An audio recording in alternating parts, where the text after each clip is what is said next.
قرآن نے کہا ہے کہ تم علم حاصل کرو دین کا.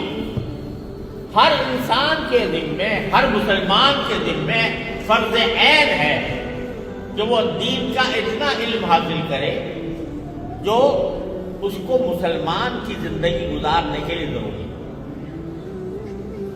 اتنا علم حاصل کرنا ہر انسان کے، ہر مسلمان کے ذمے ضروری ہے. یہ جو حدیث مشہور ہے کہ طلب العلم فریضۃ علی کل مسلم، علم کا طلب کرنا ہر مسلمان کے ذمہ فرض ہے.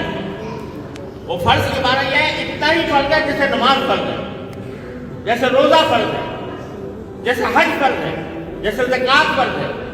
اسی طرح اتنا علم حاصل کرنا کہ جس سے میں کم از کم اپنی مسلمان کی زندگی گزار سکوں، میں اپنے بچوں کی صحیح تربیت کر سکوں، میں اپنے بچوں کو مسلمان بنا سکوں. اس کی اتنا علم حاصل کرنا ہر انسان کے ذمہ لازم ہے، فریضہ ہے. پورا عالم بننا، تفسیر، حدیث، فقہ کے سارے علوم حاصل کرنا وہ سب کے ذمہ ضروری نہیں ہے، سب کے ذمہ فرض عین نہیں ہے. اگر کچھ لوگ بھی عالم بن جائے تو امت کی طرف سے فریضہ ادا ہو جائے.